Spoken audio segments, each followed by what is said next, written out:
hémorragie Congo-Crimée. D'accord. Et par rapport à l'agenda, donc je vais vous faire une présentation de l'agenda. Donc, 13h, 13h05, donc, sera la présentation des participants. Ensuite, la lecture de l'agenda. Le docteur Bori aura une présentation de 25 minutes, une présentation didactique suivie des réponses et questions de 15 minutes.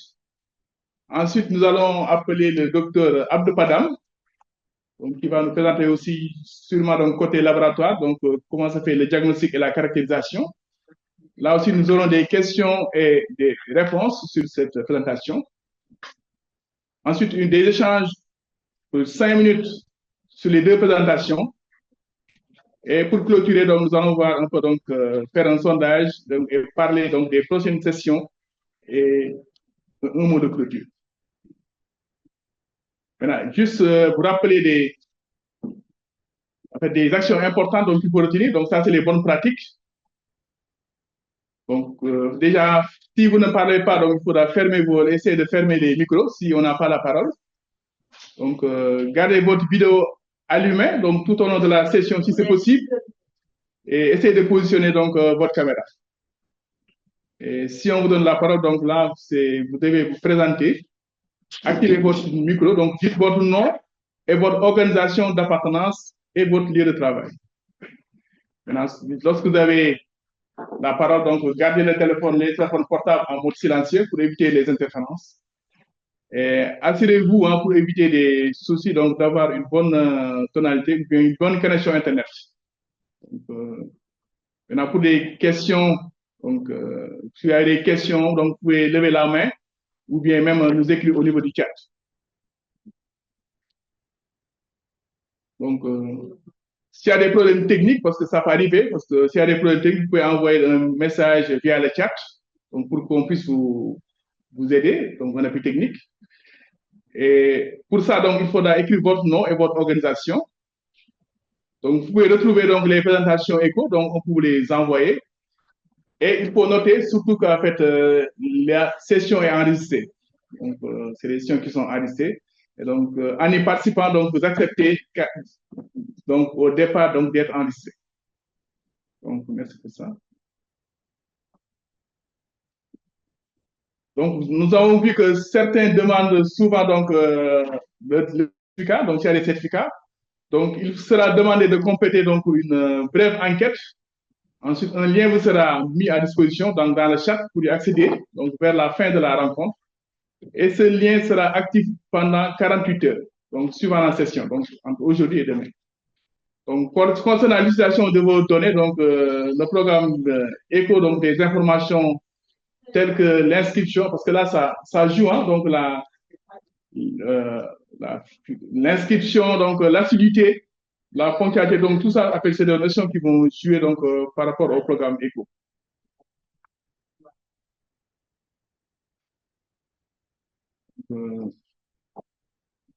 Je pense qu'il y a possibilité aussi de scanner le QR code, une fois si qu'on vous avez envoyé, l'usons ça. Donc, il y a possibilité de, donc, vous avez le QR code, vous pouvez scanner donc pour partager le lien, ou bien accéder donc à la session.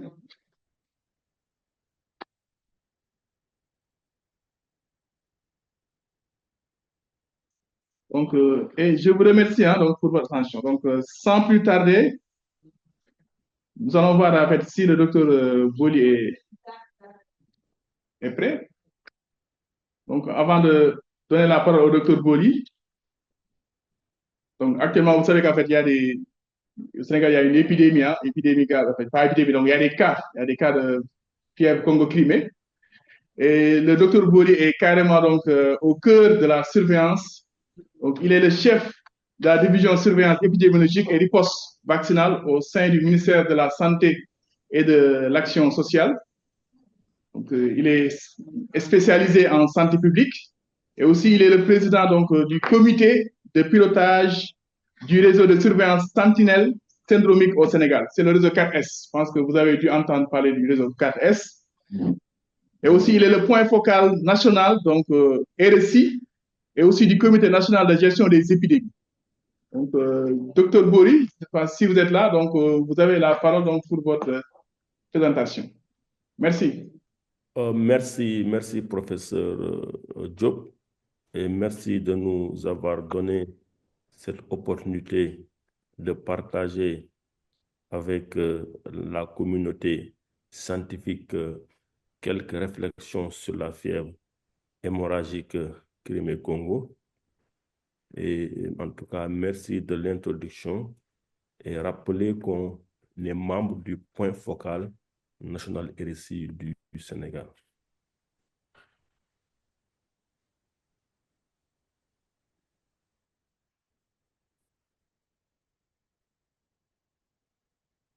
Est-ce que vous voyez bien ma présentation? Oui, auditivement, oui. OK. Vous le voyez en mode diapo. Oui, c'est parfait, c'est bon. Excellent. Donc, merci, je disais, professeur Diop, de nous avoir donné cette opportunité de partager avec la communauté scientifique des informations sur la fièvre hémorragique Crimée-Congo. Et vous l'avez rappelé, actuellement, le Sénégal, on est en épidémie au niveau de la région de Kaffrine. Cette occasion a été, en tout cas, prise pour un peu discuter sur la question. Et moi, j'en ai profité pour un peu faire la situation de la fièvre hémorragique Crimée-Congo au Sénégal en 2024. Et à travers cette situation, on va revoir le dispositif qui est mis en place, aussi bien pour la surveillance, mais aussi les dispositifs de riposte.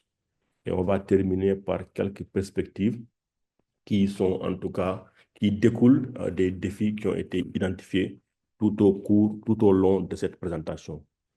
Donc, sans plus tarder, on va partager avec vous cette thématique en voyant quelques notions euh, qu'on doit préciser en termes de définition pour qu'on puisse parler le même langage, revenir sur le contexte et qu'on puisse savoir que quand on surveille, on ne le fait pas sur un terrain vierge. On va rappeler quelques éléments de contexte, comme on est dans une zoonose, aussi bien contexte en termes de santé animale, mais aussi de santé humaine.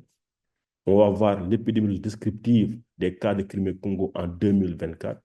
Vous le voyez, j'ai fait exprès de ne pas parler de ce cas de 2025 parce que c'est la même démarche et c'est un cas qui survient dans une région qui a été déjà en épidémie. Donc, on va comprendre et on va définir un peu, parler avec vous le cadre de riposte en termes d'épidémie au Sénégal. Comment organiser, n'est-ce pas, le cadre de riposte et parler des perspectives qui découlent en fait des défis qui seront identifiés tout au long, n'est-ce pas, de cette présentation.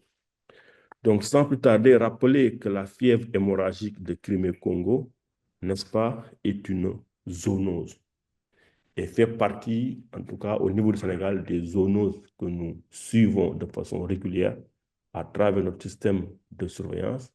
Et comme l'a rappelé notre troisième édition du guide SCMR qui a été adapté en 2019, c'est des maladies qui touchent aussi bien l'homme que l'animal, mais la particularité, c'est que c'est à travers les animaux que les hommes vont s'infecter. Mais aussi, l'homme, n'est-ce pas, peut infecter l'animal. Je pense que le docteur Lo est là. Il pourra y revenir davantage. Et surtout, quand on parle des zoonoses, c'est l'étude des interactions à l'interface homme-animal et environnement. Parce que c'est très important qu'on puisse revenir sur cet aspect pour comprendre que la lutte contre les zoonoses doit se faire dans un cadre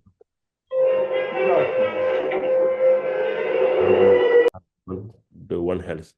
Et c'est heureux en tout cas qu'au Sénégal, on a le Haut Conseil pour la sécurité sanitaire mondiale, n'est-ce pas, autour de ce conseil, beaucoup d'acteurs, n'est-ce pas, qui gravitent autour de l'approche One Health. Donc, c'est important de définir que cette fièvre hémorragique Crimée-Congo est une zoonose et comme telle, on doit la combattre selon une approche One Health. Mais revenons sur la maladie elle-même. On sait que la fièvre hémorragique Crimée-Congo est une maladie courante provoquée par un norovirus de la famille des Bunyaviridae et transmis par les tiques. Donc, c'est important de s'appesantir sur cet aspect. C'est une zoonose, certes, mais aussi dans la chaîne, il y a une transmission par les tiques. Elle provoque des flambées de fièvre hémorragique virale sévère. On sait que la létalité peut aller jusqu'à 40%, donc, selon la littérature, mais des fois, on a dans certaines zones des létalités qui vont à 100%. Tous les cas presque confirmés sont décédés. Donc, mais ce qui est important, c'est qu'à travers un bon système de surveillance qui va détecter tôt ces maladies, on pourra même travailler, n'est-ce pas, à avoir des létalités en deçà de 10%. Et que cette fièvre hémorragique Crimée-Congo est endémique en Afrique, et on va essayer de le voir avec les éléments de contexte. Dans les Balkans et au Moyen-Orient et en Asie, il n'existe pas à ce jour de vaccin, ni pour l'homme, ni pour l'animal. Il faut le rappeler que cette fièvre hémorragique Crimée-Congo est asymptomatique chez l'animal. Les hôtes de la fièvre hémorragique Crimée-Congo comprennent un grand nombre d'animaux sauvages et domestiques, et parmi lesquels il y a les bovins, les moutons et les chèvres. Et on comprend aisément que devant des cas confirmés, dans nos missions d'investigation, qu'on puisse impliquer l'ensemble des secteurs qui interviennent, n'est-ce pas, dans la lutte contre cette zoonose. Et l'infection, je le disais, est asymptomatique chez l'animal, et la contamination des animaux survient lorsqu'ils sont piqués par des tiques infectés, dont le genre Yaloma, qui est le principal vecteur par rapport à cette zoonose. Et que le virus se transmet aussi à l'être humain, soit par les piqûres de tiques, soit par contact avec du sang ou des tissus d'animaux infectés, pendant ou immédiatement après l'abattage. Je pense que dans les cas qu'on va décrire, on va y revenir sur, n'est-ce pas, les modes de transmission par rapport à ces cas. Et les signes rapidement passer sur la symptomatologie. L'incubation est variable et en fonction, n'est-ce pas, du mode de contamination, varie en moyenne de 3 jours avec un max de 9 jours si la transmission est faite par les tiques. Mais aussi, cette incubation est de 5 à 6 jours en moyenne avec un maximum de 13 jours quand la contamination se fait par du sang ou par des tissus infectés. Et après cette phase d'incubation, s'ensuit une phase d'état qui est d'apparition brutale, marquée par une forte fièvre et des signes généraux non spécifiques pendant 4 jours. Et c'est ce qui fait qu'on va le voir dans le cadre de la surveillance. C'est une maladie qu'on surveille avec d'autres maladies parce que, comme vous le voyez, à l'état de phase aiguë, il n'y a pas de différence majeure avec d'autres pathologies et qu'il y a le laboratoire qui nous permet de poser le diagnostic. Et à cette phase aiguë aussi, à côté de la fièvre des signes généraux, il y a parfois des signes hémorragiques. Et c'est là où je pense que c'est important, au cours de cette phase, de ne pas faire d'erreurs thérapeutiques. On l'a vu dans nos contextes où les médicaments sont utilisés, n'est-ce pas, de façon abusive au niveau des ménages. Cette phase-là, quand vous prenez des anti-inflammatoires, ça complique les tableaux et ça favorise l'évolution vers les formes hémorragiques. Et le plus souvent, dans notre petite expérience, beaucoup de formes hémorragiques, quand on retrace l'histoire, n'est-ce pas, ou le parcours du patient, on voit cette notion d'automédication avec, n'est-ce pas, des anti-inflammatoires. Maintenant, après cette phase d'état, soit l'évolution peut être favorable sous traitement, on l'a vu dans le cas de notre système de surveillance, ou maintenant, l'évolution peut être défavorable. Et là, on parle des formes compliquées, c'est les syndromes hémorragiques où le malade, des fois, vomit du sang, ou quand il va à la selle, il y a du sang, on voit des taches purpuriques. Donc, vraiment, c'est une complication redoutable. Et aussi, on l'a vu, pendant ces complications, on peut avoir une défaillance multiviscérale. Et souvent, n'est-ce pas, c'est ça qui remporte le malade. Donc, de façon globale, voilà les signes sans rentrer dans les détails, en sachant que vraiment, c'est une fièvre hémorragique virale qui est redoutable en termes, n'est-ce pas, de tableau clinique. Revenir un peu sur le contexte parce que c'est important qu'on puisse parler du contexte. Je rappelle qu'il y a beaucoup de papiers qui ont été produits avec l'Institut Pasteur les années passées. Là, on a décrit, n'est-ce pas, la détection d'une fièvre hémorragique Crimée-Congo au niveau du nord du Sénégal, dans le district de Matam.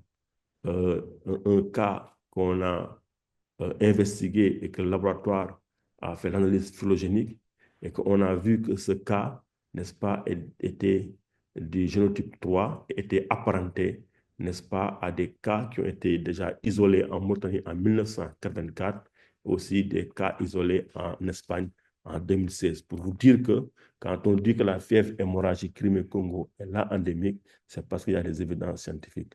Là, on a essayé de faire, avec toujours l'Institut Pasteur, une enquête, n'est-ce pas, une surveillance de cette fièvre hémorragique Crimée-Congo, toujours au nord du Sénégal, de février 2021 à mars 2022, pour un peu montrer l'aspect, n'est-ce pas, One Health par rapport à la surveillance, mais aussi à la prise en charge de cette zoonose. Et on a vu qu'effectivement, c'est une zoonose qui prend de plus en plus de l'ampleur au niveau du Sénégal et qu'il y a vraiment nécessité vraiment de mettre en place un type de surveillance multidisciplinaire pour un peu épouser l'approche One Health. Donc, tous ces, en tout cas, articles nous montrent que le Crimée-Congo est là. Et là aussi, c'est un autre article, toujours, cette fois-ci, à l'est du Sénégal, au niveau aussi bien de Matam que de Tambacounda.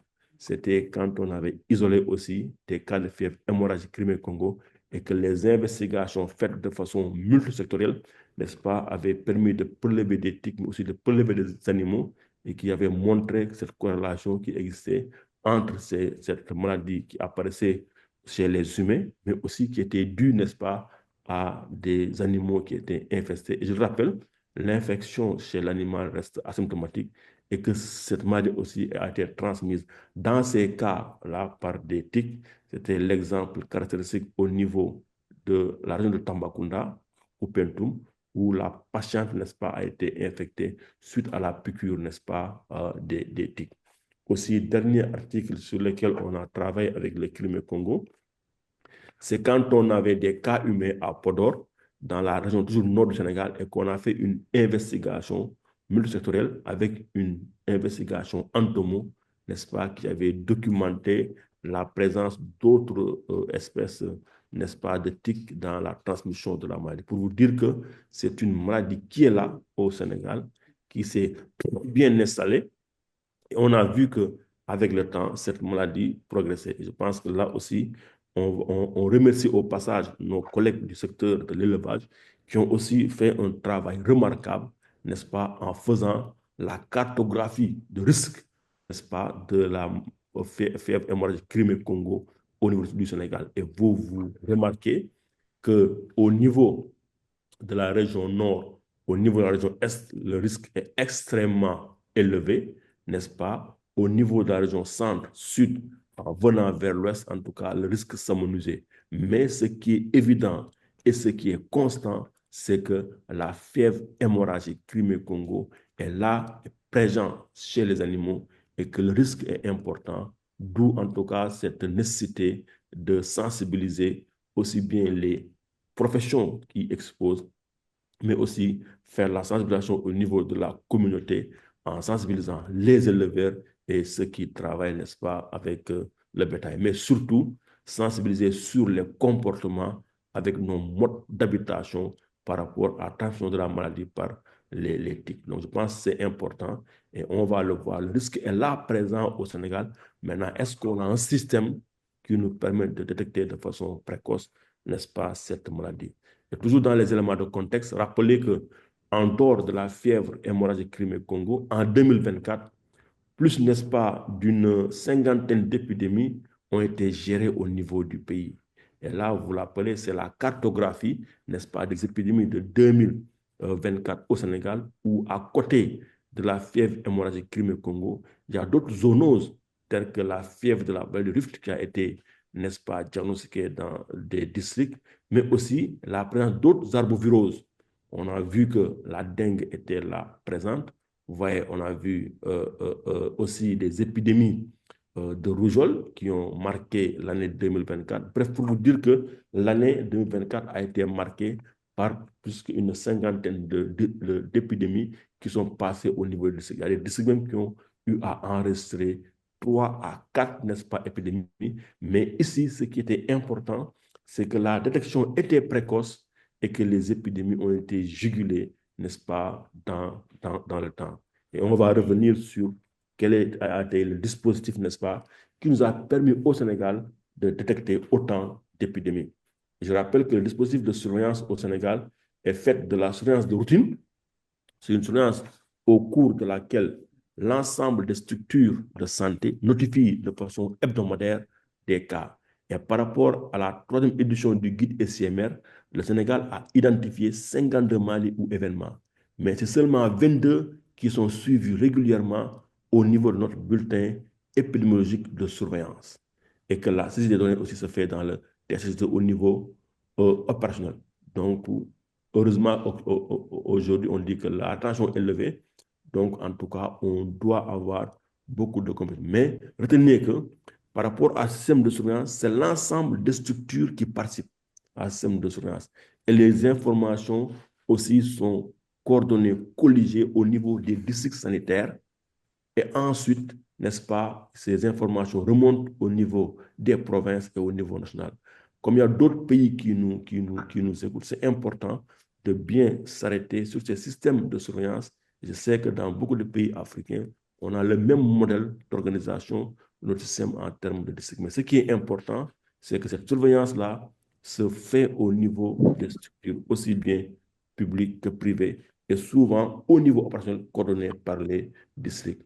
À côté de ce système de surveillance sentinelle, qui est une surveillance de routine, il y a la surveillance aussi sentinelle, hein, qui est aussi un système de surveillance sentinelle syndromique au Sénégal, de notre réseau 4S. Et là aussi, je le rappelle, ce système sentinelle, comme son nom l'indique, n'est pas fait au niveau de toutes les structures. On choisit, n'est-ce pas, des sites, et qu'on dit sites sentinelles, et à travers, n'est-ce pas, ces sites, on mène la surveillance aussi bien des arboviroses, mais aussi la surveillance des virus respiratoires. Et c'est une surveillance aussi qui se fait de façon connue. Aujourd'hui, il y a au moins un site dans chaque région du Sénégal. Et notre volonté, c'est d'aller, n'est-ce pas, vers au moins un site par district, parce qu'on a vu et on va le voir avec les cas de Crimée-Congo. Dans le système de surveillance, les cas sont détectés à un stade précoce. Et s'il n'y a pas d'erreur thérapeutique, c'est des cas qui vont évoluer favorablement vers la guérison sans complications ni séquelles. Donc, c'est important de s'appesantir, n'est-ce pas, sur ce modèle de surveillance annuelle. Aussi, on a initié au Sénégal depuis 2019 la surveillance basée sur les événements. Et c'est une surveillance aussi qui se fait selon une approche One Health. Parce que ce n'est pas seulement que les phénomènes de santé qui sont au suivi, mais tout phénomène qui se passe au niveau de la communauté peut être relayé via, n'est-ce pas, le numéro de la cellule d'alerte, le 1919, ou le numéro du SNES, le 800 00 50 50, pour que le signal puisse être remonté et que le dispositif au niveau national puisse, n'est-ce pas, étudier le signal. Et ça nous permet aussi, n'est-ce pas, d'être alerte et de recevoir l'information en temps réel au même moment que la communauté et de pouvoir réagir à temps pour juguler, n'est-ce pas, toute épidémie et de façon précoce. Donc voilà de façon résumée le dispositif de surveillance qui nous a permis au Sénégal vraiment d'être précoce dans la détection des épidémies. Et je rappelle que ce dispositif est fait selon un modèle pyramidal, que les informations partent de la communauté à travers les CFAI, mais aussi à travers ceux qui lancent les signaux, et que aussi l'information arrive au niveau des structures et qui sont coordonnées au niveau opérationnel par le district sanitaire, et l'information atterrit au niveau de la région et au niveau national. Et chaque semaine, il y a un bulletin de rétro-information qui est produit pour faire la situation épidémiologique. Donc, c'était important de pouvoir camper le sujet à ce niveau pour dire que ce n'est pas pour rien que le Sénégal, on détecte beaucoup d'épidémies ou d'événements parce qu'on a plusieurs systèmes de surveillance qui concourent à atteindre un même objectif. Donc, c'était important. Donc, c'est à travers le système de surveillance aussi que l'on surveille la fièvre hémorragique Crimée-Congo. Et pour surveiller la fièvre hémorragique Crimée-Congo, en termes de surveillance, on doit s'accorder sur ce qu'on appelle les définitions de cas. Je vous ai dit, en surveillance de routine, quand le personnel de santé voit toute personne qui présente une fièvre d'apparition brutale, un malaise, une faiblesse généralisée ou une irritabilité, des céphalées et de vives douleurs dans les membres et la région lombaire, on doit penser à une fièvre hémorragique Crimée-Congo. Et quand on dit penser, ça veut dire qu'on doit notifier cela. Donc, pour une détection précoce, il faut que les personnes de santé soient capacitées, n'est-ce pas, à pouvoir notifier rapidement les cas. Mais aussi, dans le cas de la surveillance annuelle que j'ai dit, les cas de fièvre hémorragique Crimée-Congo sont beaucoup plus simplifiés. Et là, c'est la présence de toute fièvre d'apparition brutale avec au moins 2 des signes que nous listons, à savoir des céphalées, arthralgie, myalgie, douleur rétro-orbitaire, trouble de la conscience ou signes hémorragiques. Donc, quand on voit cela, et vous voyez, si on mettait cette définition au niveau de la routine, on aurait chaque jour plus de 1000 cas à notifier. Mais cette définition ne s'applique qu'au niveau des sites, n'est-ce pas, sentinelles, et qu'au niveau des sites sentinelles, chaque semaine, de façon régulière, des cas sont suspectés, prélevés et envoyés au laboratoire pour qu'on puisse, au Sénégal, au moins analyser au labo pour voir 7 virus, au moins au Sénégal. Quand un cas est suspect de fièvre hémorragique Crimée-Congo, on en profite pour tester la fièvre jaune, on en profite pour tester la dengue, on teste aussi le chikungunya, on teste la fièvre de la vallée du Rift, on teste aussi le Marburg et voilà. Donc, on en profite pour faire, n'est-ce pas, ces tests systématiquement pour tout cas suspect. Donc, vous comprenez aisément avec moi qu'à travers ces cas suspects, on doit en tout cas booster le système de notification pour avoir beaucoup de cas suspects. Et les cas confirmés, c'est les cas qui sont confirmés par le laboratoire, soit par PCR ou par sérologie. Et là, je pense que le docteur Padam pourra développer davantage, n'est-ce pas, cette partie. Et chez nous, au Sénégal, par rapport à la fièvre hémorragique Crimée-Congo, un seul cas confirmé constitue une épidémie. Donc, je pense que ça aussi, c'est important de retenir cet aspect. Ah, donc, quand un cas est confirmé quelque part, ça constitue une épidémie. Et par rapport à cela, notre système de surveillance qui est en place, avec l'utilisation des définitions de cas, hein, vous voyez, ça, c'est l'ensemble des prélèvements de la semaine 1 à la semaine 52 de l'année des cas. Vous voyez, il y a beaucoup de cas suspects. En moyenne, le Sénégal envoie plus de 100 à 125 cas suspects par semaine.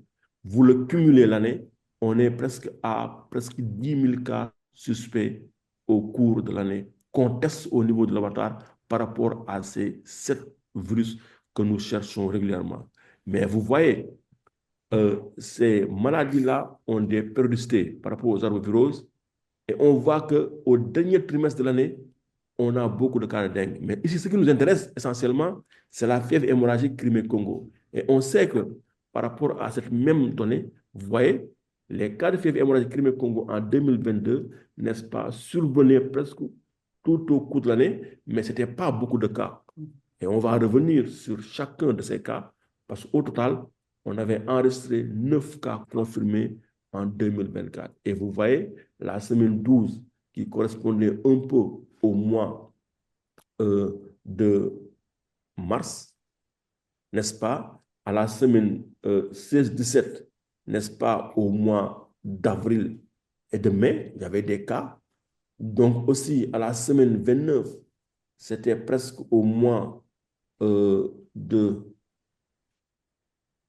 juin, juillet, et vous voyez aussi à la semaine 37, 38 et 41, donc presque, c'est des cas qui arrivaient de façon sporadique, mais qui n'avaient pas une périodicité.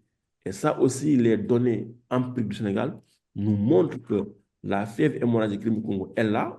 Vous voyez le risque que l'élevage a fait et nous a partagé. Et le risque est là au niveau des animaux, mais aussi que cette maladie n'avait pas de périodicité, pouvait survenir à tout instant de l'année. On est en 2025 et c'est au mois de janvier qu'on a eu notre premier cas de fièvre hémorragique Crimée-Congo. Vous voyez, en 2024, on a attendu au mois de mars pour avoir notre premier cas, mais cette année, c'est au mois de janvier qu'on a eu notre premier cas. Donc, bref, pour vous dire que cette maladie n'a pas de saisonnalité. C'est une maladie qui peut taper, n'est-ce pas, toute l'année. Ensuite, on va avoir en 2022, n'est-ce pas, les régions qui ont été touchées. Il y avait 5 régions qui ont été touchées. Vous vous rappelez de la carte des risques que nos collègues de l'élevage nous ont envoyé. Vous voyez, on avait 2 cas à Matam, c'est une zone à risque. On avait 1 cas à Kédougou, zone à risque, très, très élevé. Au niveau centre, à Kaffrine, où cette année, on a eu aussi 2 cas. Enfin, l'année passée, il y avait aussi 1 cas. À Kaolack, il y avait 2 cas. Mais surtout, regardez aussi à Dakar, au niveau de la capitale, n'est-ce pas? Le risque aussi est là. L'année dernière, Dakar avait enregistré 3 cas de fièvre hémorragique Crimée-Congo. Et ça, on va revenir dans les détails. Ça, c'est à l'échelle de la région, mais à l'échelle des districts, voilà les cas qui ont été notifiés. Quand on parle des 3 cas de Dakar, c'est des cas qui ont été notifiés au niveau du district de Kerm Massar, au niveau du district de Yembel et au niveau du district de Pékin. Les 3 cas de Dakar, donc, dans 3 districts différents. Quand vous prenez Matam, la région, les cas ont été notifiés par un même district. C'est le district de Matam. Et quand vous prenez Kaolack, aussi, les cas ont été notifiés par 2 districts différents. Un district au niveau de Ndofane, un cas au niveau du district de Ndofane et un cas au niveau du district de Guinguinéo. Kaffrine, c'était le district de Kaffrine. Et cette année, on a vu aussi qu'il y a un autre cas à Kaffrine, mais aussi à côté. Et à Kédougou, c'est le district de Kédougou aussi qui a notifié un cas. Bref, pour vous dire que, comme nos amis de l'élevage nous l'ont partagé, le risque est là, mais quand est-ce que les gens vont faire la manne? Et c'est ça où c'est important d'interroger, n'est-ce pas, nos comportements. Et là, de façon descriptive, les 9 cas de 2024, je rappelais le premier cas qui était survenu au niveau du district de Ndofane. Vous voyez, tous les cas de 2024 étaient des cas vivants. En 2024, sur les 9 cas, il n'y a aucun décès. Donc, vous voyez l'intérêt d'avoir un système qui détecte de façon précoce. Le cas de Ndofane, c'était le premier cas qui a été notifié au mois de mars. Et c'était un homme qui avait 25 ans et qui est éleveur. Et je rappelle ce cas, avant de le diagnostiquer à travers le système de routine, a fait plusieurs structures au niveau de la région et le cas a atterri à Dakar au niveau d'un hôpital national. Et là aussi, vous voyez, c'est des manquements dans le dispositif de surveillance parce qu'un cas qui a quitté Ndofane dans la région de Kaolack et qu'on fait le diagnostic à Dakar, c'est parce qu'il y a beaucoup de manquements par rapport au dispositif. Le deuxième cas qui a été confirmé aussi à Yembel, c'est un homme de 25 ans jeune. Et ça, c'est un cas qui a été diagnostiqué à travers le réseau 4S. Et le plus souvent, je le rappelle, au niveau de ce réseau, le diagnostic vraiment est précoce. C'est à l'état de fièvre, plus n'est-ce pas, des signes généraux. Et le plus souvent, c'est des gens qu'on a capacité au niveau du réseau pour qu'ils ne commettent pas des erreurs thérapeutiques. Aucun anti-inflammatoire n'est donné. Et le plus souvent, si le traitement est symptomatique, est bien fait, l'évolution est favorable. Le troisième cas aussi a été diagnostiqué à Pékin. C'est un homme de 40 ans à travers le réseau aussi 4S, qui a été vivant. Le quatrième cas est un cas de Matam qui a aussi 25 ans. C'est une femme, n'est-ce pas? Et aussi, ça a été diagnostiqué à travers le réseau 4S. Aussi, le cas de Guinguinéo aussi, il faut s'arrêter. Parce que c'est un cas, c'est une femme de 21 ans qui a été diagnostiquée au niveau de l'hôpital et qui, au début, ont passé à un problème de gynécologie parce que la femme présentait des métrorragies. Vous voyez, le fait que la femme présente des métrorragies et le fait de diagnostiquer une fièvre hémorragique, des fois, les symptômes peuvent nous amener à avoir un diagnostic différentiel qui n'était pas pensé. Donc, s'il n'y avait pas, n'est-ce pas, ce réflexe d'avoir devant tout syndrome hémorragique avec fièvre, de penser aux fièvres hémorragique virale, on pouvait passer à côté de ce cas. Parce que c'est un cas tellement intéressant parce que le premier contact, ce n'était pas le service, n'est-ce pas, de médecine, mais c'était le service de gynécologie. Parce qu'une femme qui se plaignait, n'est-ce pas, de métrorragie. Le deuxième cas de Matam aussi, c'était un homme de 44 ans, éleveur aussi, traité à travers le réseau 4S. Et le cas de Kermassar, qui a été secondairement attribué à Kermassar, mais c'est un cas, un homme de 40 ans qui est boucher, qui travaille dans le district de Pékin et qui a été diagnostiqué à travers le réseau 4S et qu'on a reversé ce qu'on a, parce que le cas réside à Kermassar, mais le district qui a notifié le cas, c'était le district de Pikine à travers le réseau 4S. À Kédougou, on a vu que ça aussi, c'est un orpailleur qui a été diagnostiqué à travers le réseau 4S, et à Kaffrine, la même chose, c'est le réseau 4S. Donc, vous voyez, pour l'année 2024, l'ensemble des 9 cas qui ont été confirmés, leur évolution a été favorable. Et vous voyez sur les 9 cas, n'est-ce pas, les 7 presque étaient diagnostiqués à travers le réseau. Donc, quand le réseau diagnostique de façon précoce, il n'y a pas de thérapeutique, les gens évoluent, n'est-ce pas, vers la guérison. Il n'y avait que 2 cas qui ont été notifiés par le système SMR, et ces 2 cas, je l'ai rappelé, ont eu des parcours thérapeutiques un peu atypiques parce que d'emblée, les gens n'ont pas pensé, n'est-ce pas, aux fièvres hémorragiques graves. Mais heureusement que, en tout cas, en 2019, l'ensemble, n'est-ce pas, des cas confirmés de fièvre hémorragique au Sénégal vraiment étaient suivis et les cas étaient guéris. Donc, ça, je pense que c'est important d'avoir ce dispositif de surveillance qui nous permet d'avoir des cas, mais qu'en est-il du dispositif de riposte? Je rappelle qu'au Sénégal, euh, la gestion des épidémies du point de vue stratégique et multisectoriel est confiée à ce qu'on appelle au Comité national de gestion des épidémies. Et ce comité national a des déclinaisons au niveau des régions. Donc, chaque région a un comité régional de gestion des épidémies. Et vous voyez l'architecture de ce comité national de gestion des épidémies avec, n'est-ce pas, des groupes tels que la coordination, la planification et le monitoring. Mais on a un groupe aussi de travail, surveillance, point d'entrée, un groupe de travail laboratoire, groupe de travail équipe d'intervention rapide, groupe de travail prise en charge, que ce soit médical ou psychosocial. Aussi, il y a la PCI, la prévention et le contrôle de l'infection, mais aussi il y a les groupes thématiques aussi, communication des risques et l'engagement communautaire et la mobilisation des ressources logistiques. Vous voyez? Donc, ça, vraiment, c'est le dispositif stratégique au niveau national, n'est-ce pas? Et on sait que le CNG travaille en étroite collaboration, n'est-ce pas, avec le secrétaire permanent du Haut Conseil national pour la sécurité sanitaire mondiale, mais aussi la cellule de crise internationale qui est logée au niveau de la présidence. Et je rappelle au Sénégal, quand le phénomène sanitaire peut être géré par le ministère de la Santé, c'est le CNGE qui assure le lead en termes de coordination stratégique. Une fois que le phénomène dépasse le secteur de la santé et doit impliquer d'autres secteurs, c'est là où on bascule vers une coordination supraministérielle. Et là, le plus souvent, c'est assuré par le ministère de l'Intérieur, du moins la primature, n'est-ce pas, qui assure la coordination. Et ça, c'est important. Ce comité national de gestion des épidémies a des déclinaisons, je le disais, au niveau des régions avec les CRGE, les comités régionaux, mais aussi au niveau départemental et au niveau local.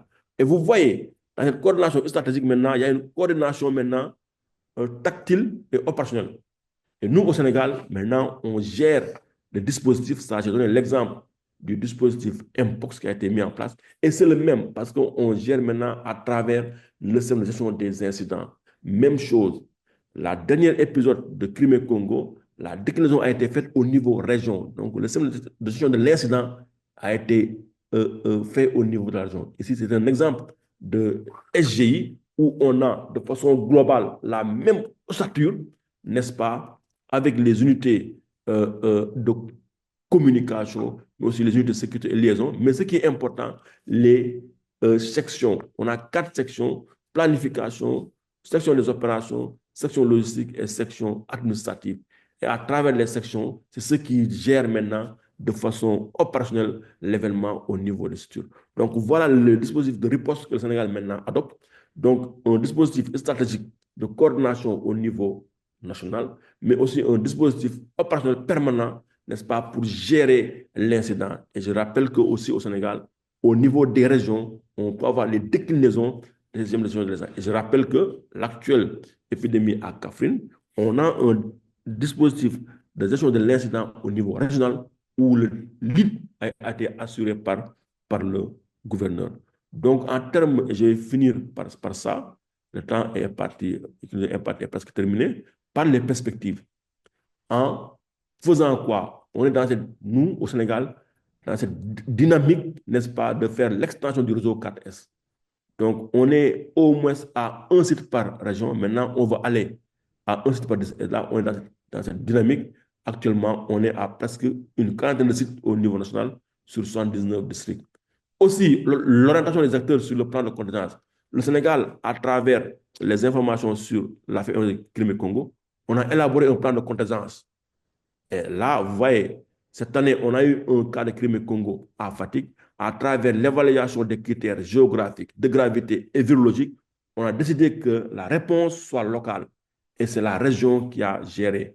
Peut-être que si on avait 3 ou 4 foyers en même temps, on pourrait... Et tout ça, ça a été décliné dans ce plan de contingence de fièvre hémorragique Crimée-Congo. Élaboration des ponts pour la prise en charge des cas. On sait que c'est une fièvre hémorragique virale. La prise en charge, si on est dans des phases de thrombopénie, il faut des concentrés plaquettaires.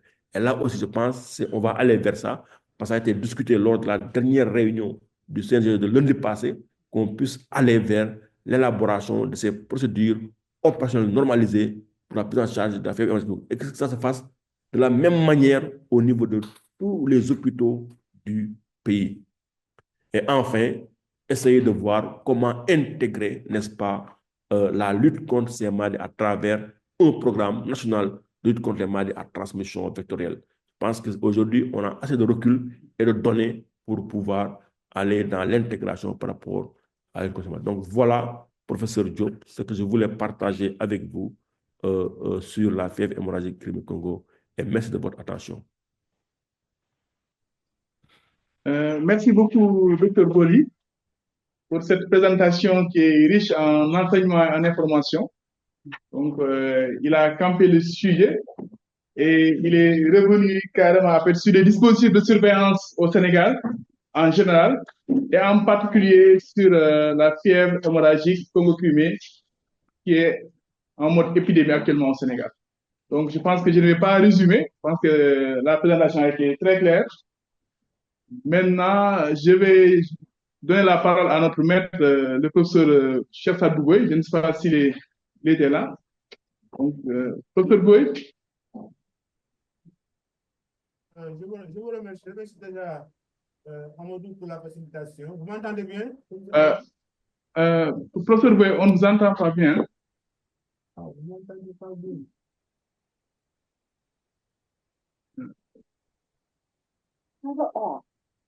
Attendez, vous m'entendez même pas mon micro.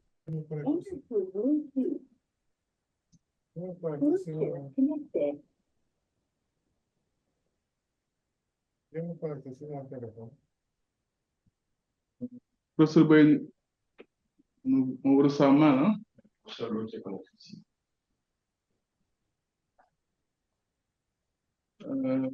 Professeur Seynabou?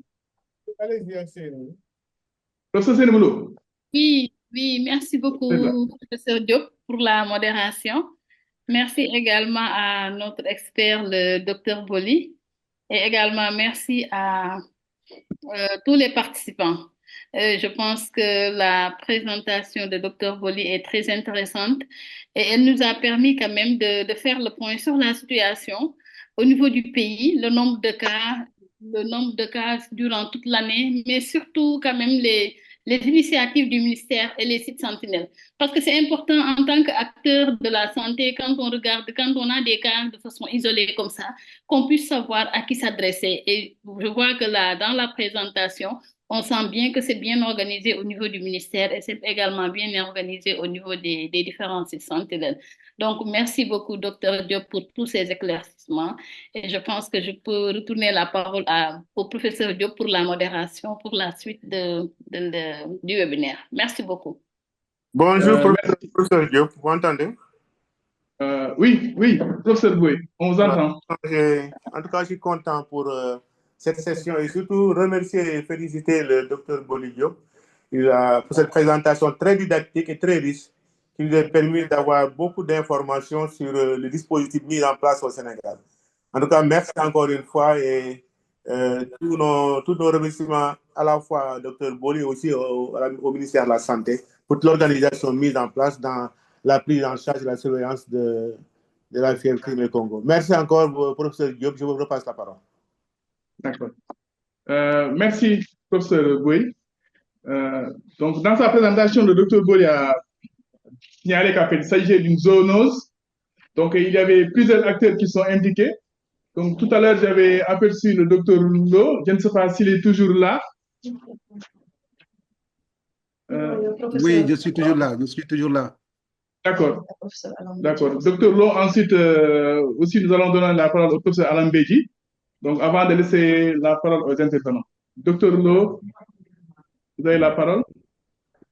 Merci beaucoup, professeur Diop. Merci beaucoup à toute l'assistance. C'était juste peut-être apporter donc, ce que nous sommes en train de faire donc, dans le cadre de cette surveillance. Pour vous dire que donc, il a bien campé le sujet en montrant un peu les phases épidémiques qui sévissent actuellement, mais juste rappeler que la fièvre hémorragique Crimée-Congo est transmise donc, par des vecteurs. Et il y a ce qu'on appelle une transmission transovarienne. Donc, le virus est transmis donc, à travers ses descendants, les œufs. Et dans une zone donnée, dès que la tique est infectée, elle reste pratiquement durant toute sa vie. Et elle peut transmettre également le virus à ses descendants au niveau des œufs. Et les œufs qui vont éclore vont devenir également infectieux. Pour vous dire, donc, le système de riposte qu'il faut mettre en place doit calquer également cette situation pour mieux contenir donc, le mal. L'autre aspect que je voulais souligner également, que peut-être que dans la revue bibliographique, j'ai envoyé tout de suite un article qu'on a fait récemment en 2024 pour montrer un peu au niveau national la situation globale chez les animaux en matière de prévalence sérologique au niveau national. Et ce qui nous a permis également d'établir des sites à haut risque, donc qui sont actuellement, dont on fait une surveillance longitudinale. La surveillance longitudinale permet donc d'avoir des sites de troupeaux sur lesquels nous avons des activités de recherche tous les mois où nous voyons un peu l'évolution de ce troupeau infecté ou pas infecté, pour voir quand est-ce qu'il y a cette conversion. Et ça nous permettra de faire rapidement des alertes pour dire qu'aujourd'hui, dans telle localité, nous avons constaté qu'il y a une virémie chez les animaux dans telle ou telle zone, ce qui permettra donc au district ou au type de prendre les mesures idoines au niveau de cette localité. Et actuellement, nous sommes en cours, et ça jusqu'à la fin de l'année 2025. Nous avons donc partagé donc, un article qu'on a récemment fait donc, en 2024 sur ça. Je viens de vous l'envoyer. L'autre élément que je voulais et qui est extrêmement important, c'est qu'en matière de poste également, nous avons fait un follow-up des suivis des foyers que vous avez donc identifiés dans le Podor. Nous nous sommes rendus compte que nous avons essayé d'établir un peu la dynamique et la diversité des tiques au niveau de ces troupeaux. Nous avons constaté qu'il y a également une évolution sur la dynamique des vecteurs, parce qu'il y a des périodes où il y a beaucoup plus de tiques que d'autres périodes. Et nous avons constaté également que dans ces zones également, nous avons trouvé d'autres vecteurs potentiels. Donc, il y a Yaloma, il y a Rhipicéphalus et d'autres vecteurs également qui pourraient jouer un rôle, même si c'est un rôle mécanique ou pas, ça pourrait jouer un rôle. Donc, ça aussi, c'est extrêmement important d'en tenir compte. Donc, nous avons suivi que dans les actions qui ont été prises à ce niveau, en faisant donc un départage externe, nous nous sommes rendus compte qu'au niveau du département de Podor à Boyo, quand nous sommes repassés un mois ou un mois et demi après, nous avons revu que les animaux sont encore réinfectés. Cela veut dire quoi? Cela veut dire également qu'aujourd'hui, nous devons pouvoir réfléchir sur les produits chimiques qu'on utilise pour faire le déticage des animaux, pour la rémanence. Est-ce qu'aujourd'hui, on doit continuer à utiliser les mêmes molécules qui également les animaux se réinfectent immédiatement après ou un mois et demi après? Ça, c'est des questions de recherche qu'on doit poser. L'autre élément que je voulais souligner, jusqu'à aujourd'hui, avec le suivi des cas, parce que c'est une zoonose et nosocomienne, est-ce qu'aujourd'hui, est-ce qu'on ne doit pas se réfléchir? Pourquoi sur des cas isolés, on n'a pas eu également des contaminations en continu? Qu'est-ce que ça passe avec le virus? Et là, c'est des questions de recherche qu'on doit adresser au pathogène lui-même. Parce que le pathogène, on connaît qu'il y a une protéine qu'on appelle la protéine non structurale qui est là, qui commande un peu la virulence du virus. C'est comme tous les autres binaviridés. Donc, cette modification, s'il y a une modification au niveau donc, de ce segment S, qui est le plus petit segment et qui porte la protéine non structurale, nous devons voir effectivement est-ce que le facteur de virulence est toujours là? Est-ce qu'il n'y a pas une mutation quelque part? Est-ce qu'il n'y a pas une délétion quelque part? Voilà en gros mes petites contributions que je voulais apporter et vous dire que moi je suis Dr Lo, donc je suis un chercheur, toujours un chercheur en activité, parce que je continue encore à appuyer l'ISRA donc dans le domaine de la virologie et de l'immuno. Over. Merci beaucoup. Merci, Dr. Lo. Donc, pour votre intervention. Donc, nous allons donner maintenant la parole à notre maître, le professeur Alain Bédi. Donc, avant de passer aux participants. Professeur Alain Bédi. Merci, professeur Diop. Merci de m'avoir donné la parole. Je voudrais d'abord féliciter Dr. Boli et également féliciter tous ceux qui ont initié cette présentation, ce partage de données très enrichissant, aussi bien au niveau donc de la surveillance, de la riposte, parce que c'est un sujet qui nous intéresse à plusieurs titres. D'ailleurs, ceci s'est traduit par un mémoire de master que nous avions encadré, qui portait sur la fièvre hémorragique de Crimée-Congo, avec les investigations des cas humains et animaux et la stratégie de lutte, donc selon l'approche One Health, durant la période de 2017 à 2023.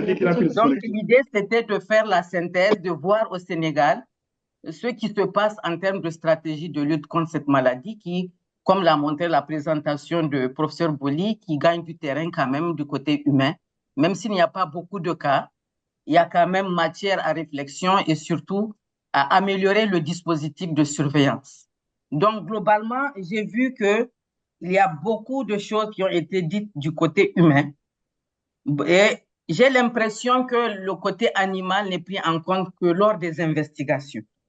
C'est pour cela que moi, je voudrais faire un certain nombre de recommandations.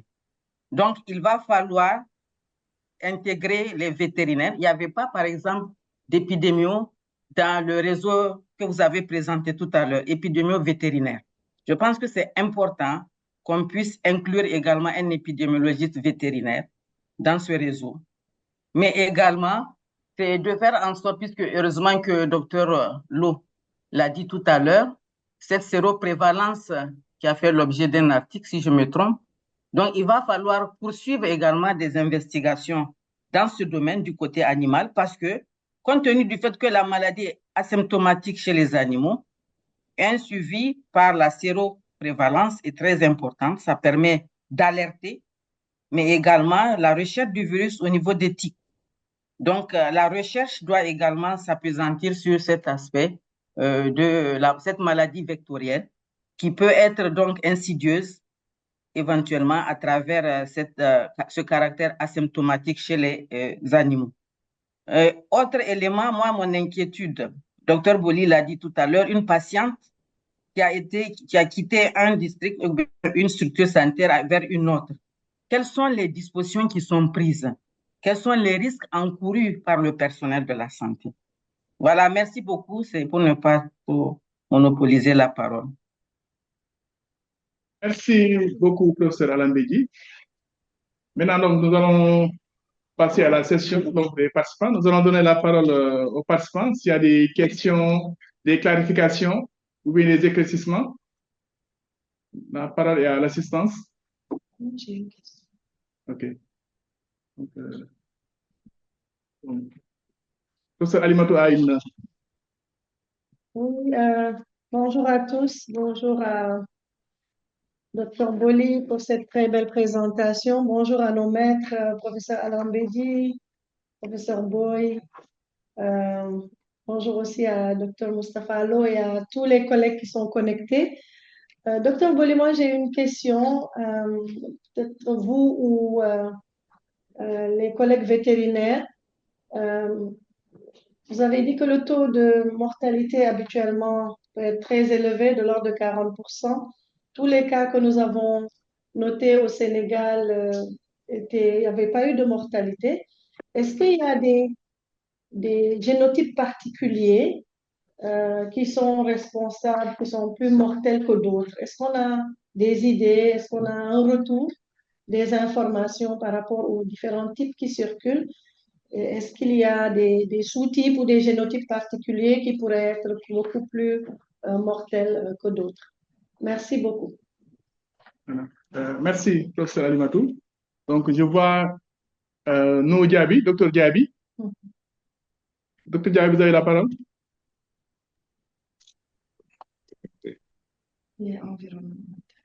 Docteur Diaby. Oui, allô, professeur. Oui, docteur Diaby. Allô? Oui, Oui, professeur. oui, nous vous recevons, Voilà, docteur merci. Diaby. Oui, oui, vous m'entendez? Oui, on vous entend très bien. Merci beaucoup, merci beaucoup. Bonjour, professeur. Bonjour à tous les professeurs. Bonjour, docteur Boli. Merci beaucoup pour cette très belle présentation. Voilà, je pense que on s'est rencontrés il y a une semaine à Ziguinchor où on a parlé de One Health. Et vous connaissez mon intérêt pour tout ce qui est la part de l'environnement dans la surveillance des épidémies. Et donc, même si certains parasites ou virus ou bactéries ne sont pas transmis de l'eau vers l'homme, l'eau constitue un trait d'union en général. Dans les zoonoses, entre les humains et les animaux, l'eau constitue une sorte de trait d'union. Surtout dans notre pays, certaines zones où passe le fleuve Sénégal ou le fleuve Gambie, les populations et les animaux utilisent les mêmes sources d'eau.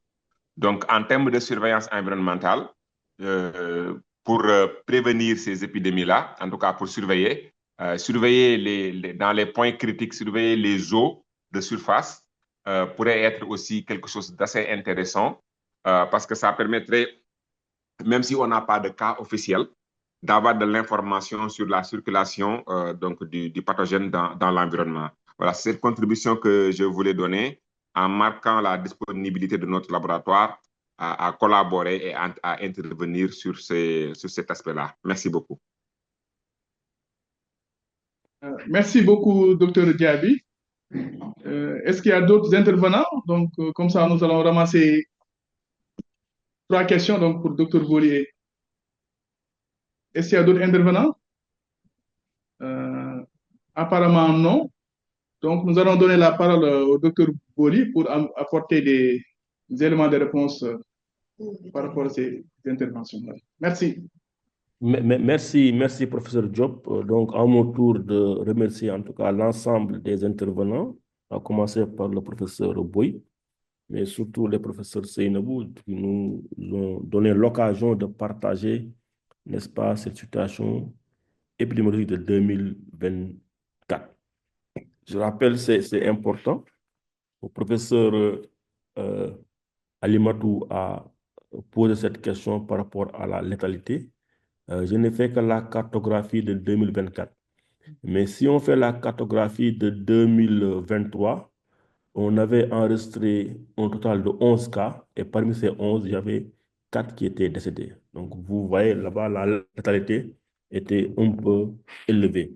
Mais ce qui est important, et je l'ai fait ressortir, si on a un système qui nous permet de détecter de façon précoce la maladie à l'étape prodromique, c'est-à-dire à l'étape de fièvre plus signes généraux, et que le personnel de santé est bien capacité à prendre en charge et de ne pas faire d'erreurs thérapeutiques, parce que je l'ai dit, et là aussi, c'est à travers un retour de terrain, parce que pour la plupart des cas hémorragiques compliqués qu'on a investigués, il y avait dans le parcours du patient cette notion de prise d'anti-inflammatoire. Je pense que c'est important et ça fait entraîner le tableau vert des formes hémorragiques. Ça, c'est d'une part. Donc, si le patient est traité de façon précoce, avec une bonne prise en charge, l'évolution est le plus souvent favorable. Mais aussi, des fois, on a des formes hémorragiques.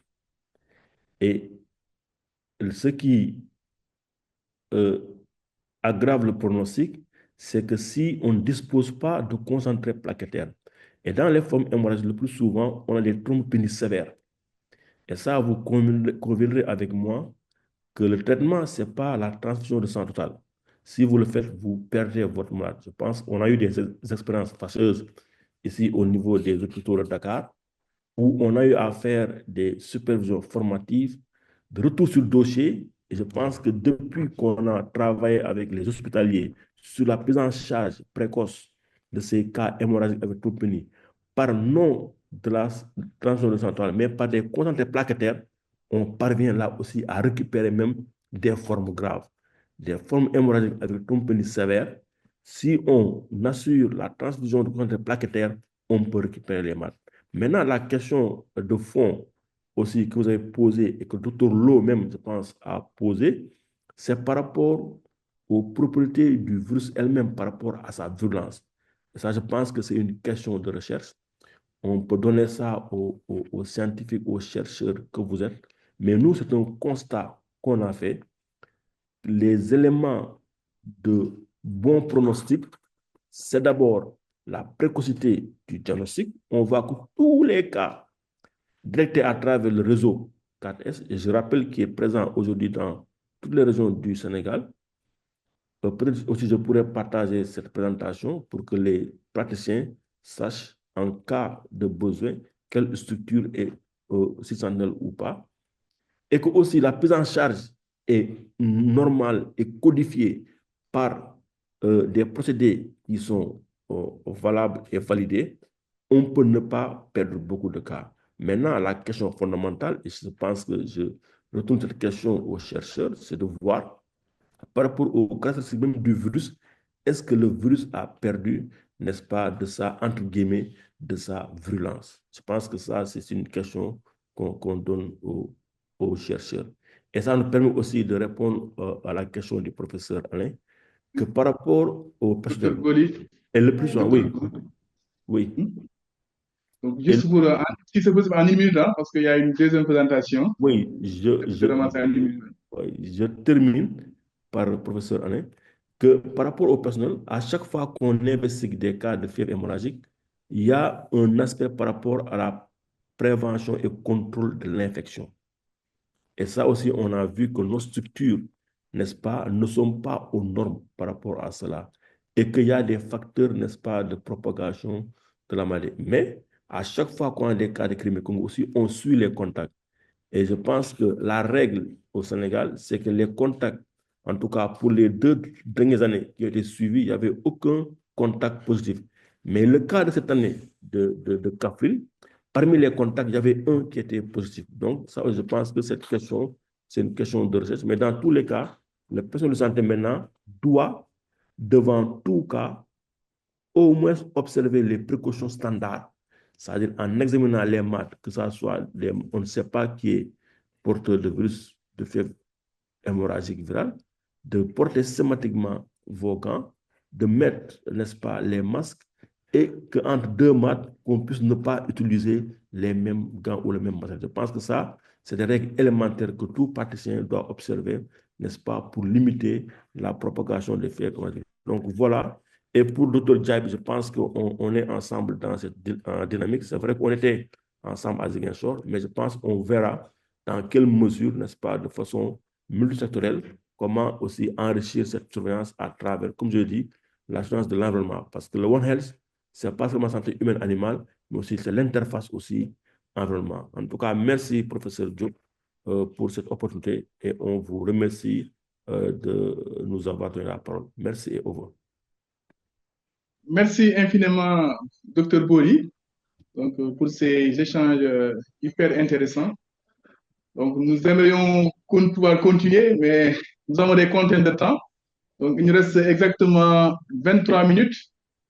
Et nous allons donc, sans plus tarder, appeler le Dr Padan donc, pour sa présentation. Donc, au départ, il était prévu qu'il nous fasse une présentation de 25 minutes. Maintenant, je ne sais pas s'il peut raccourcir au maximum. Docteur Padan, vous êtes là? Oui, bonjour, prof, je suis là. Je vais partager mon écran. D'accord. Donc, docteur Padan, si en 15 minutes, vous pouvez nous faire le résumé de votre, si c'est possible, en 15 minutes en moyenne. Comme ça, on aura au moins une dizaine de minutes donc, pour les échanges, si c'est possible. Hein? D'accord. Docteur Padan, activez votre caméra. Est-ce que vous pouvez activer votre caméra, s'il vous plaît? Je suis en train de partager d'abord. Okay. J'active ma caméra. J'avais quelques soucis techniques et puis voilà, c'est pas mon laptop.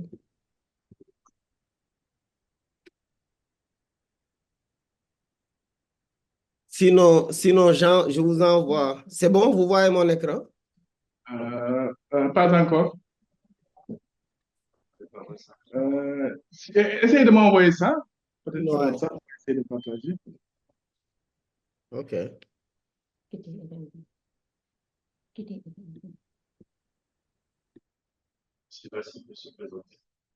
Donc,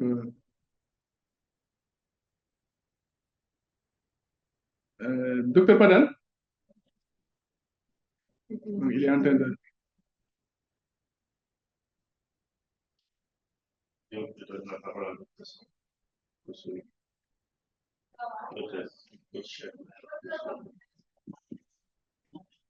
Ah, en attendant que Docteur Padan s'installe, est-ce qu'il y a des réactions donc, par rapport à la présentation du Docteur Boli?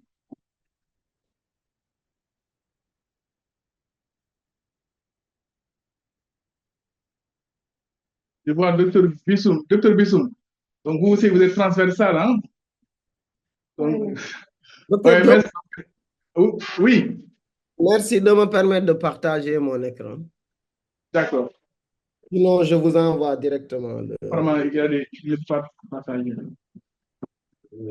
Ok, c'est bon. Docteur Padan, maintenant, c'est bon. Je pense que vous pouvez partager. Essayez encore. C'est bon, Professeur Camara?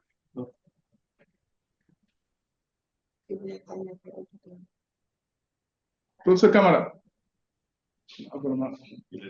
Oui, professeur Diop. En fait, je pensais que vous avez demandé la parole. Je ne sais pas si vous avez quelques mots à rajouter avant que le docteur Padan ne démarre.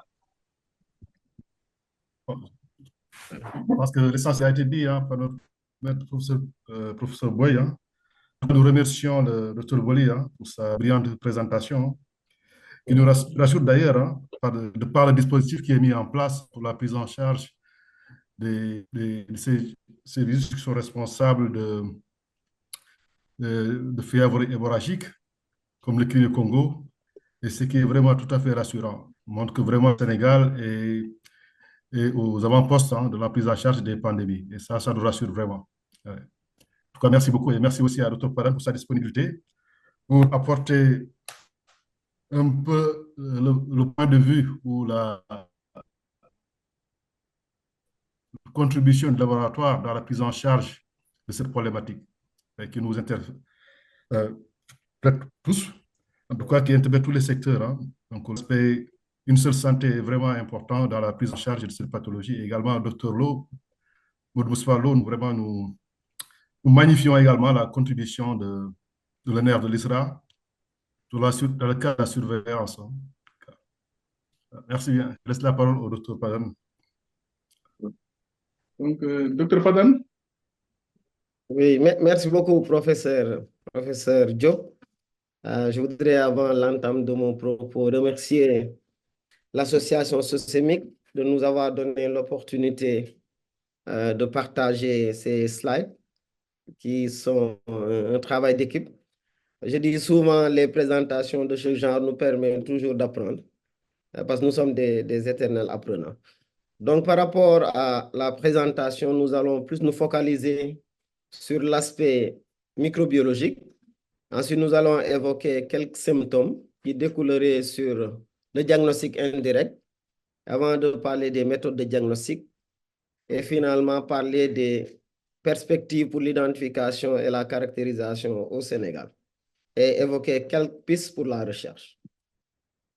Par rapport au virus hémorragique de Crimée-Congo, c'est une arbovirose qui appartient à la famille des Bunyaviridae et au genre Nairovirus. Elle touche de nombreuses espèces de vertébrés sans signe clinique majeur apparent. Elle est à l'origine de fièvre hémorragique chez l'homme avec un taux de mortalité relativement élevé. Pourquoi nous avons été sollicités par rapport à cette présentation? Certainement, vous savez que le Sénégal est en face d'une épidémie de fièvre hémorragique à Crimée-Congo qui est en cours. Et il faut noter que depuis 2003, il y a eu des cas successifs d'épidémie au virus hémorragique Crimée-Congo. Mais ce sont ces 3 dernières années où on a noté effectivement que chaque année, il y a des cas de contamination au virus hémorragique Crimée-Congo. Donc, il y a un besoin important de compréhension de l'épidémiologie, de la phylodynamie dans un contexte de changement climatique. Parce qu'aujourd'hui, dans ce contexte, il y a beaucoup de paramètres et de phénomènes qui participent à l'exacerbation de ces arboviroses. Donc, il faudra éventuellement renforcer la surveillance en vue d'une souveraineté scientifique. Par rapport à l'historique, des symptômes de fièvre hémorragique Crimée-Congo ont commencé à être décrits depuis le XIIe siècle.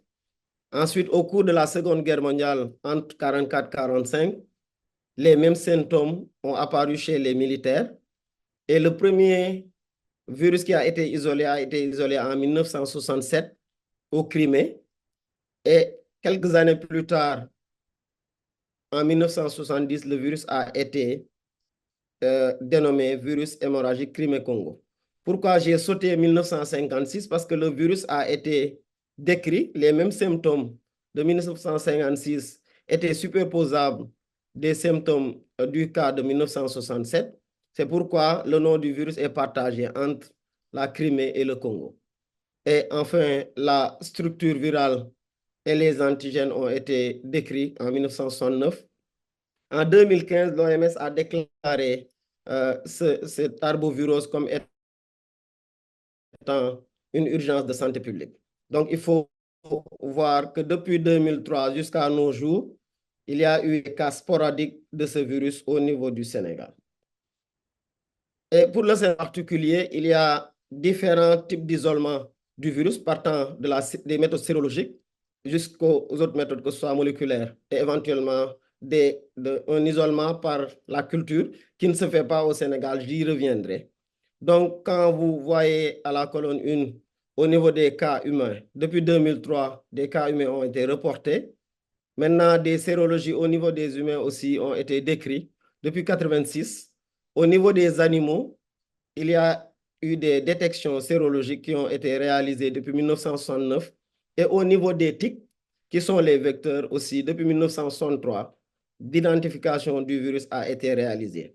Donc, vous voyez par rapport à ce tableau qu'il y a un contexte de One Health que Dr Boli a évoqué précédemment.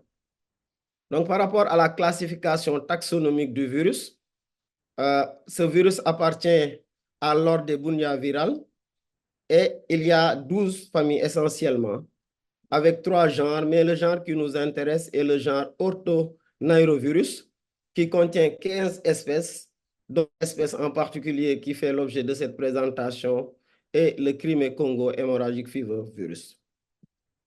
Par rapport à la structure du virus qui est très importante, parce que cette structure va impacter sur tout ce qui est méthode de diagnostic et de détection, éventuellement de caractérisation. Le virus du Crimée-Congo est un virus à ARN qui est enveloppé à polarité négative. Donc, étant entendu que c'est un virus à ARN, il y a cette possibilité très importante de réaliser des mutations avec la présence de l'ARN polymérase. Et cette polarité négative aussi va jouer un rôle important dans la réplication du virus. Il faut noter, comme vous pouvez le voir au niveau du schéma, que c'est un génome qui est trisegmenté avec 3 protéines, comme vous le constatez, S comme small, M comme medium et L comme large. Donc, il faut noter que ce virus est transmis par l'intermédiaire de tiques du genre Yaloma. Donc, quand on regarde la structure du virus, on voit nettement, avec les glycoprotéines d'enveloppe, on va comprendre nettement le processus d'intégration et de contamination de l'homme et éventuellement la réplication virale qui va se passer au niveau humain et en particulier qui va impacter le système immunitaire. Par rapport à la phylogénie, c'est très important cette phylogénie parce que ça nous permet au moins de reconnaître cette spécificité géographique du virus qui est un peu sporadique, répartie dans le monde entier. Mais nous, ce qui nous intéresse le plus, c'est essentiellement les clades africains qui sont marqués en rouge, qui sont spécifiques à l'Afrique. Mais comme vous le savez, les virus voyagent comme les humains. Donc, il y a un peu ce matching d'un peu de tout. ce qui permet éventuellement, quand on fait le génotypage et éventuellement la phylogénie, de comprendre l'origine du virus qui a été détecté ou isolé. Venons-en à l'écologie et le mode de transmission, parce que comme on l'a dit tantôt, c'est une arbovirose et essentiellement tous les arboviroses ont certains points en commun, essentiellement le vecteur et le réservoir, qui sont essentiellement des animaux. Mais il faut noter cette diversité d'espèces pour le virus à fièvre Crimée-Congo, ce qui fait une certaine dormance au niveau de l'environnement et chez les animaux. Et dans cette diversité d'espèces, il y a les oiseaux migrateurs qui permettent de disséminer le virus dans l'environnement. Il y a les lapins, les hérissons, et ce qui fait qu'au niveau de l'environnement, il y a une forte présence du virus, mais que l'homme est un hôte accidentel. Donc l'homme peut se contaminer directement via les tiques qui vont piquer l'homme directement parce que le tic, que ce soit le mâle ou la femelle, vont avoir les virus au niveau des glandes salivaires. Ils vont les transmettre à l'homme et ceci fait une contamination du tic directement à l'homme. Mais l'homme peut se contaminer directement en manipulant les viandes des animaux, surtout les gros animaux sauvages ou que ce soit les animaux domestiques. L'homme va se contaminer en manipulant la viande, mais la contamination, c'est essentiellement le sang. Parce que dès que l'animal est décédé, la viande avec l'acidification, il y a une neutralisation du virus, ce qui éviterait en mangeant la viande ou avec la cuisson, il n'y a pas une contamination directement via la viande. Il y a une forte contamination des professionnels en santé, essentiellement les vétérinaires, les bouchers et les vétérinaires et les médecins qui vont prendre en charge les patients qui sont infectés par le virus hémorragique Crimée-Congo. Mais l'exposition importante, je pense que le docteur Boli l'a évoqué, c'est les bouchers qui sont les premiers acteurs qui seront en contact avec les animaux qui sont infectés.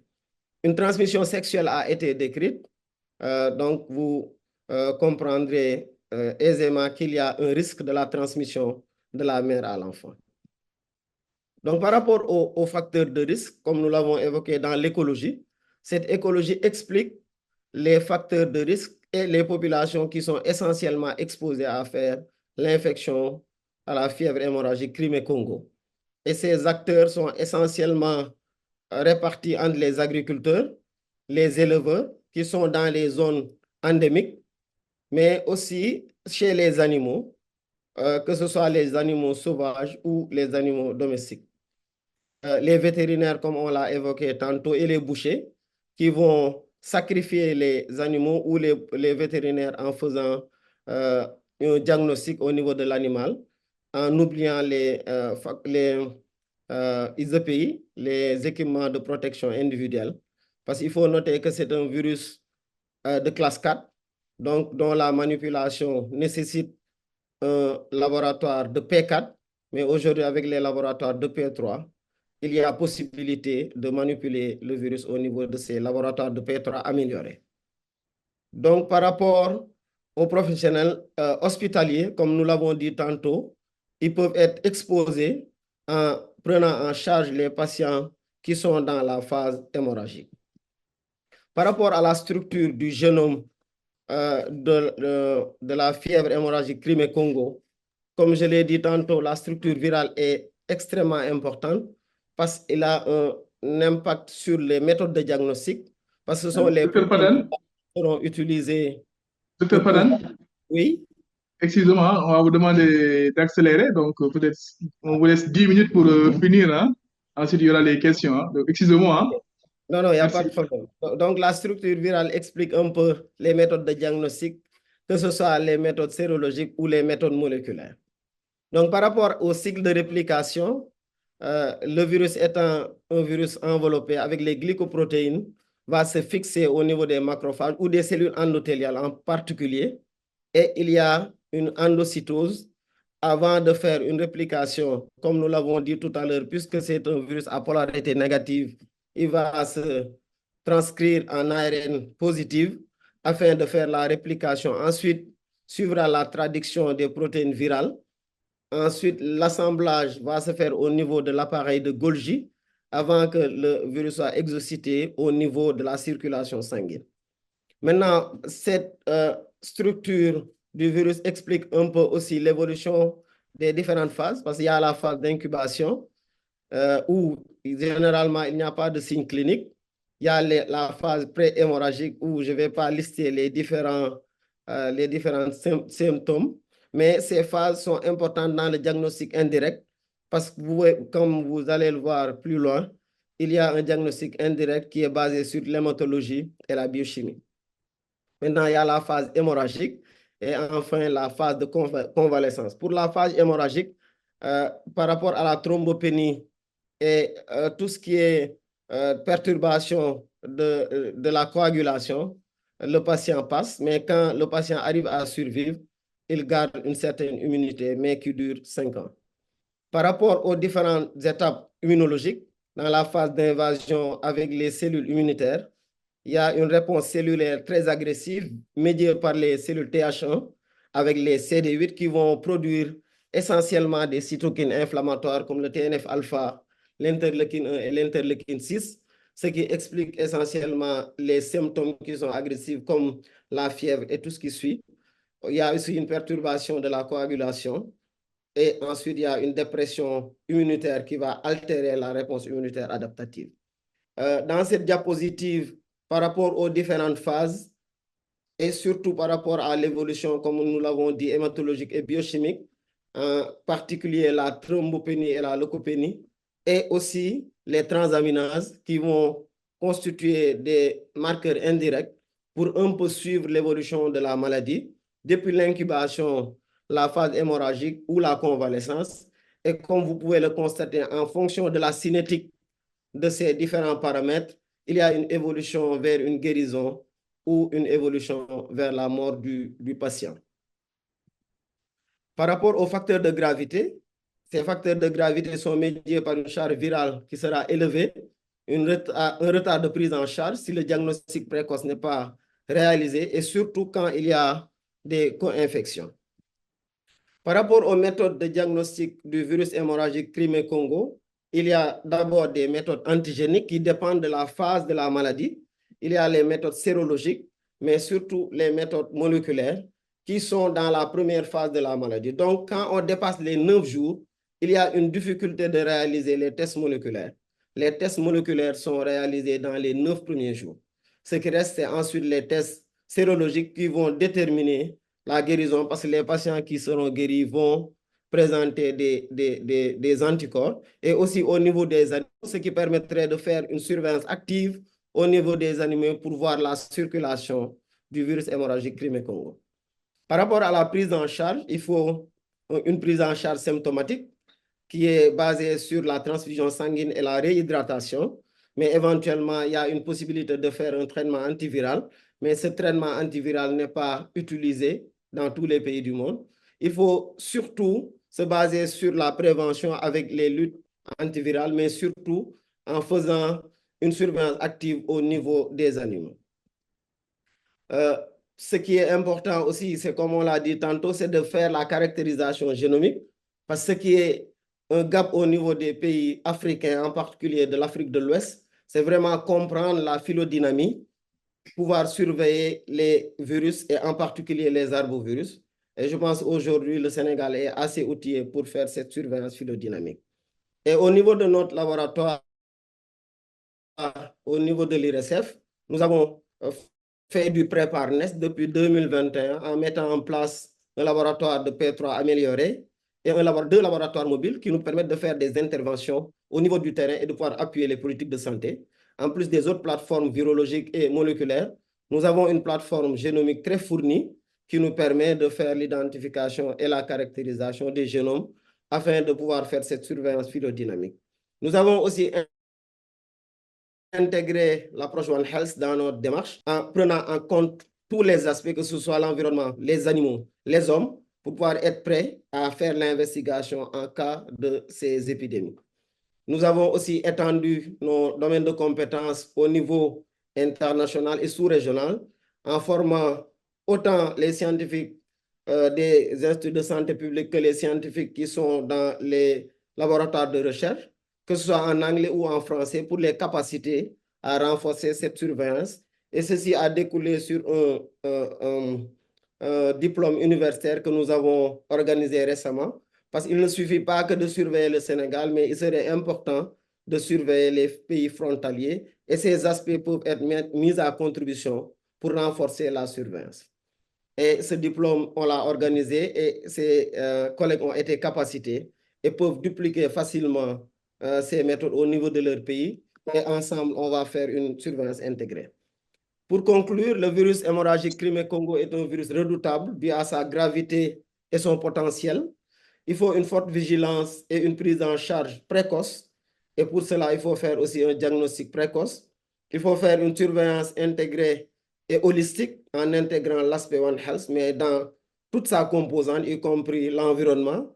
Il faut renforcer la surveillance au niveau des frontières et surtout mutualiser les ressources au Sénégal. Parce que, comme je le dis toujours, et ça, c'est une opportunité pour un cri de cœur, parce que le Sénégal a tellement de potentiel, mais il va falloir faire une décentralisation pour permettre aux laboratoires périphériques de pouvoir faire le diagnostic moléculaire afin de renforcer la surveillance. Si on concentre tout dans un seul institut, quand on est débordé, ça risque de poser de gros soucis de santé.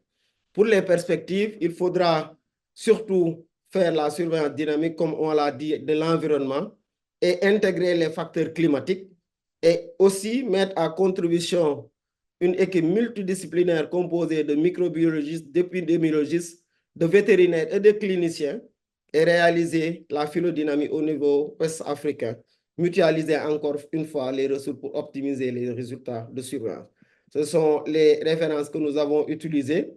Je ne saurais terminer sans remercier cette équipe qui a contribué à cette présentation. On s'est partagé les tâches et à la fin, ça fait une présentation qui a été assez structurée. Je vous remercie de votre aimable attention.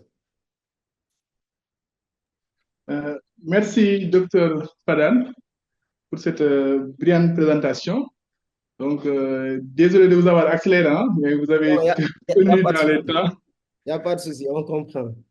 C'est bon, donc, Dr. Padan, donc, je n'ai pas réussi, mais il est revenu sur le contexte, en fait, la structure du virus Congo-Crimée, ensuite les méthodes de diagnostic et surtout sur la génomique. Maintenant, donc, avant de passer la parole aux participants, donc juste une annonce par rapport, il y a un lien qui a été partagé donc, au niveau du chat et aussi dans le groupe WhatsApp. Donc, nous vous encourageons à remplir la fiche d'enquête.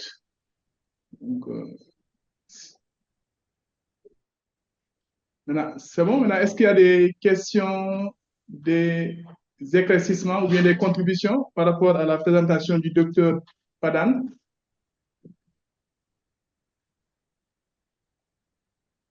Ok. Prof. Bah, d'accord. Docteur, donc, docteur Ba, ensuite, Ousseynou Ndiaye, docteur Ousseynou Ndiaye. Docteur Ba, vous avez la parole. Okay, merci, professeur. Merci de m'avoir donné la parole. Et je commence par remercier docteur Padan. Je confirme, je suis à Conakry. Et je confirme effectivement que c'est lui qui a quitté la Guinée, c'est un collègue, il travaille au CTA de Donka. Il prépare même sa thèse de PhD, il voulait se retourner à l'IRSF. Je ne fais que remercier l'équipe de professeur Mbok, toute l'équipe. Vraiment, nous sommes très fiers, la Guinée est très fière de vous. Beaucoup de jeunes ici veulent vraiment faire des stages, pourquoi pas leur PhD au Sénégal. Je vous remercie. Merci beaucoup, Dr. Ba. Dr. Ndiaye, Ousseynou. Bonjour, bonjour professeur. Bonjour tout le monde. Merci de nous donner l'opportunité de pouvoir partager avec vous les quelques questions qu'on aimerait poser. Je commence d'abord par féliciter Dr. Abdou Padan pour cette belle présentation, mais aussi Dr. Boli Diop pour la première présentation qui a été vraiment très enrichissante. Donc, on félicite Padan, on sait qu'il n'a pas eu beaucoup de temps, Mais on aimerait savoir sur le plan pratique, comme Dr Boly l'a expliqué, au niveau de l'organisation du système de surveillance avec les différents types de systèmes qui sont en place par rapport au site Sentinelle, mais également à la surveillance de routine. Qu'en est-il des laboratoires? Est-ce que les laboratoires sont organisés? Est-ce qu'il y a un réseau de laboratoires qui est là, qui assure la réalisation des tests? J'aimerais, bon, il n'a pas eu le temps de revenir sur comment les prélèvements sont effectués, quels sont les types de prélèvements qui sont utilisés et les circuits qui sont utilisés pour acheminer les prélèvements. Mais aussi, j'ai envie de savoir, est-ce que pour la biologie moléculaire, est-ce qu'il y a, c'est seulement des systèmes in-house qui sont utilisés ou bien il y a des plateformes conventionnelles qu'on utilise pour faire les tests de PCR? Et également, au niveau antigénique, que ce soit pour l'ELISA ou bien les autres tests, s'il y a des tests rapides qui sont là, qui sont utilisés et qui sont efficaces. Parce que vous avez déjà rappelé qu'après 9 jours, on ne pourra plus utiliser les tests de PCR. Est-ce qu'il y a des tests validés, des tests rapides ou bien des tests ELISA qui permettent de donner de bons résultats? Merci beaucoup. D'accord. Donc, avant de donner la parole à Befal, donc, peut-être sur Bekay, donc je ne sais pas. Donc, excusez-moi, en fait, monsieur le directeur. Bonjour, bonjour. D'accord. Monsieur le directeur. Donc, oui, bonjour, cher ami Amadou. J'ai un peu forcé parce que je suis en voiture là, donc j'avais demandé à Marc de bien vouloir me représenter, mais là, je n'ai pas pu me retenir tellement le sujet était intéressant. Vraiment, je commence par vraiment vous féliciter, féliciter ECHO pour cette excellente initiative, la SOSEMIC. Je n'ai pas pu suivre la présentation de mon frère, Dr Boly, mais j'ai pu suivre une bonne partie de celle de mon autre frère, Padan. Et vraiment, c'est un immense plaisir. Ce qui m'inspire, c'est de me rendre compte qu'on a une telle palette d'experts de très haut niveau. Maintenant, ce qui va rester pour nous, c'est comment faire pour faire travailler tout le monde pour l'intérêt supérieur du pays. Quelqu'un a évoqué tout à l'heure la problématique du transport des échantillons. Je viens de Thiès d'ailleurs, où on était en train de réceptionner un lot de tricycles et de motos dans le cadre du plan intégré de transport des échantillons, avec plan international qui a mis beaucoup de moyens avec le Fonds mondial sur la table. Et l'idée, c'est véritablement de très bientôt réunir l'essentiel des experts. J'en ai parlé l'autre jour avec Padan, que je félicite à nouveau, pour essayer de trouver le moyen de mettre tout cela en musique pour que véritablement, qu'on puisse décentraliser les technologies. Les moyens nous le permettent actuellement, avec les partenaires, avec la volonté ferme de l'État, notamment de M. le ministre de la Santé, permettre de décentraliser pour avoir moins à déplacer sur de longues distances les prélèvements. Je vais m'arrêter là pour ne pas monopoliser la parole en espérant pouvoir rentrer à nouveau. Merci beaucoup, mon frère Amadou. Job. Merci, monsieur le directeur. Donc, juste avant de donner la parole à Niabali, préparez-vous. Donc, il y avait une question pour le Dr Boly, je ne sais pas s'il est toujours là. Donc, au niveau du chat, une question de Idi qui demandait, est-ce qu'au plan médicaments, est-ce que vous avez des difficultés pour la prise en charge des malades? Ça, c'est une question qui a été posée. Donc, je ne sais pas si le Dr Boly est là. Donc, je voulais déjà passer cette information. Niabali, vous avez la parole. OK. Merci beaucoup, cher maître. C'est juste amender M. Ban déjà passé et juste féliciter Dr Padan. Nous avons été les premières promotions à y participer à ce DIMER là. Et nous avons une étroite collaboration avec l'IRSF, avec le centre de traitement ambulatoire de CTA Donka. Et vraiment, je remercie toute l'équipe de l'IRSF et particulièrement Dr Padan. Et nous travaillons en tout cas là-dessus parce que le Sénégal et la Guinée, déjà, nous partageons les frontières et les virus n'ont pas besoin de visa ni de passeport. Donc, je pense bien dans les mois ou les années à venir, nous allons essayer de travailler en étroite collaboration de toutes les façons. Et merci beaucoup. Merci pour la grande présentation, Dr Padan. Et salut à toute l'équipe de l'IRSF. Merci, Dr Merci, Dr Niabali. Donc, apparemment, il n'y a pas d'autres mains levées. Donc, je vais donner la parole au Dr Padan donc, pour répondre aux interpellations. Hein, donc, là, on va laisser le professeur Luis Fortes donc, intervenir avant de donner la parole au docteur Padan. Professeur Luis Fortes, vous avez la parole. Oui, oui, merci. Je voudrais vraiment féliciter ECHO, en tout cas de nous offrir également l'association, de nous offrir en tout cas l'opportunité de partager sur les fièvres hémorragiques virales. Et je voudrais féliciter également les différents intervenants, en tout cas les présentateurs, Dr Padan et Dr Boli, pour la qualité vraiment des présentations. Et je voudrais vraiment revenir sur deux points essentiels. Et ça, c'est l'infectiologue qui va parler. Et également, je pense que on a deux défis essentiels.